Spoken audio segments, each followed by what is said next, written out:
नमस्कार। BEd second year और BA BEd BSc BEd third year के विद्यार्थियों के लिए हम ज्ञान एवं पाठ्यक्रम नामक विषय का अध्ययन कर रहे हैं। पिछले पाठ में हमने पाठ्यक्रम विकास का अर्थ और इसकी परिभाषा पर विचार किया था। आज हम इसी बिंदु के अंतर्गत भारत में पाठ्यक्रम विकास का इतिहास नामक बिंदु का विस्तृत अध्ययन करेंगे। प्रिय विद्यार्थियों, भारत में पाठ्यक्रम विकास के इतिहास को 5 भागों में बांटा गया है। पहला है वैदिक कालीन पाठ्यक्रम, दूसरा है बौद्धकालीन पाठ्यक्रम, तीसरा है मध्यकालीन पाठ्यक्रम, चौथा आधुनिक भारत का पाठ्यक्रम तथा पंचम है राष्ट्रीय पाठ्यक्रम। तो आज हम प्रथम 3 पाठ्यक्रमों पर दृष्टि डालेंगे। पहला पाठ्यक्रम है हमारा वैदिक कालीन पाठ्यक्रम। वैदिक काल के भारतीय शिक्षा के प्रमुख उद्देश्य ईश्वर भक्ति और धार्मिक भावना को दृढ़ करना होता था तथा बालकों का चरित्र निर्माण एवं उनके व्यक्तित्व का विकास करने पर ज़्यादा बल दिया जाता था। साथ ही सामाजिक कुशलता में वृद्धि करना भी उनका उद्देश्य होता था। इस दृष्टि से उस समय का पाठ्यक्रम भी अत्यंत विस्तृत हुआ करता था। उसको 2 भागों में बांटा गया था। पहला था पराविद्या, जिसको हम धार्मिक साहित्य भी कहते हैं और धार्मिक दृष्टि से उसका महत्व होता है। दूसरा है अपराविद्या, जो लौकिक ज्ञान उसमें होता है तथा सामाजिक ज्ञान भी उसमें होता है। तो इस तरह से ये 2 भागों में उस पाठ्यक्रम को, वैदिक पाठ्यक्रम को बांटा गया था। उस शिक्षा का कार्य जो है वह गुरुकुलों में संपन्न हुआ करता था।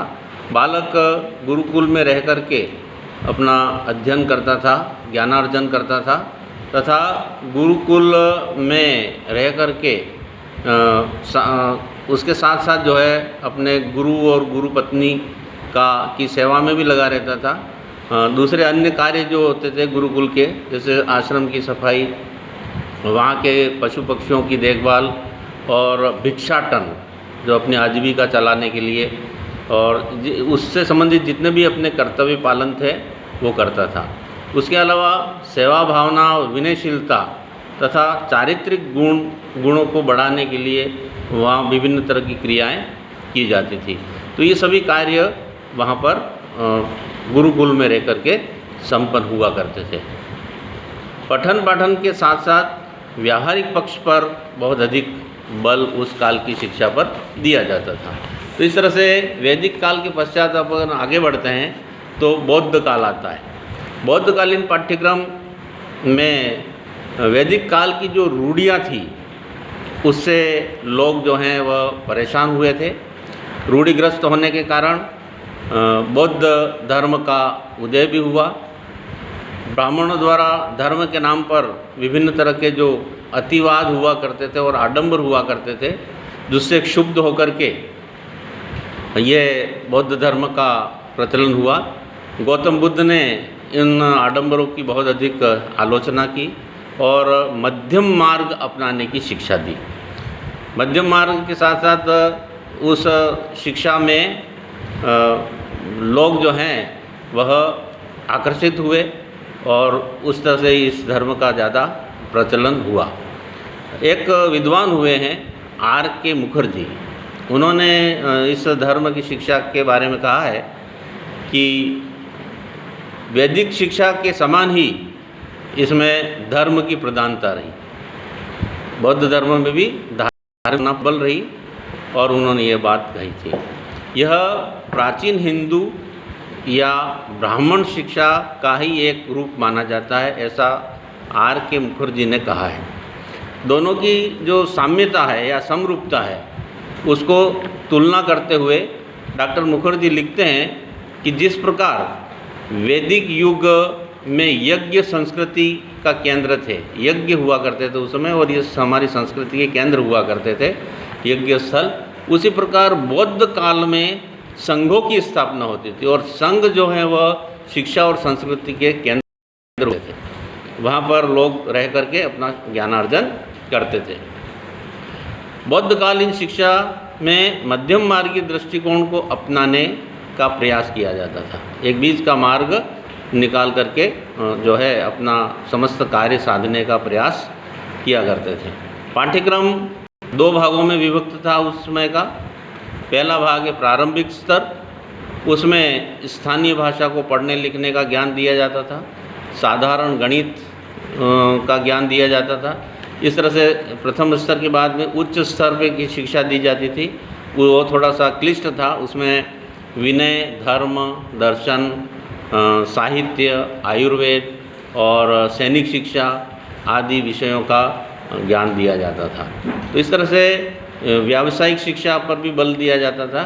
तो इस तरह से ये बौद्धकालीन शिक्षा एक मध्यम मार्गीय धार्मिक भावना के आधार पर दी जाती थी और इस तरह से इसका प्रचलन हुआ। जैसे जैसे हम आगे बढ़ते हैं तो 7वीं शताब्दी तक ये बौद्ध धर्म और ये जैन धर्म का यही शिक्षा जो है चलती रही। उसके बाद में मुस्लिम काल आया। 8वीं शताब्दी जब प्रारंभ हुई तो मुस्लिम आक्रांताओं ने भारत की ओर पांव पसारना शुरू किया और जैसे जैसे वो आक्रांता धीरे धीरे यहाँ पर जमते गए, उन्होंने अपना शासन स्थापने की कोशिश की।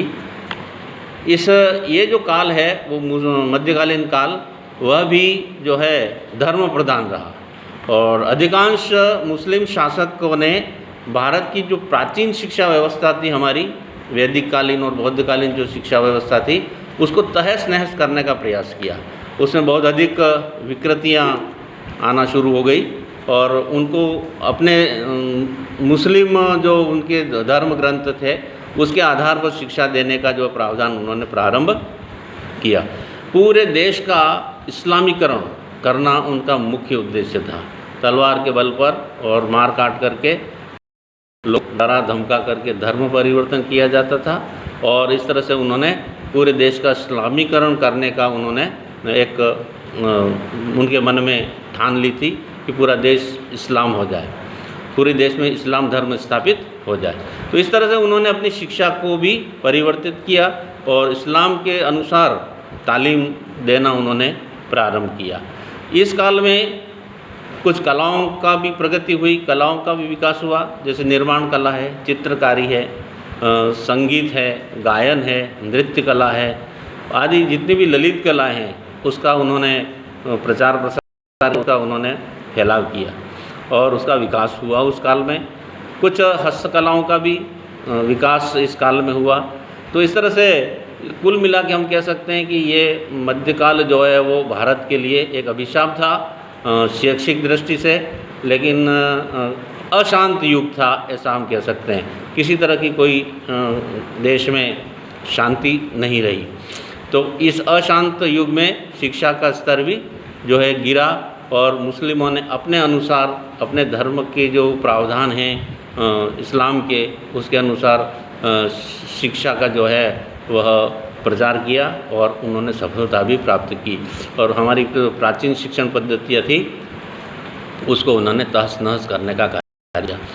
इस प्रकार से हमने आज इन 3 युगों पर 3 तरह के पाठ्यक्रमों पर विचार किया। अगला जो है पाठ्यक्रम हमारा आधुनिक युग का पाठ्यक्रम, वो हम अगले पाठ में देखेंगे। आज इतना ही। धन्यवाद। जय हिंद।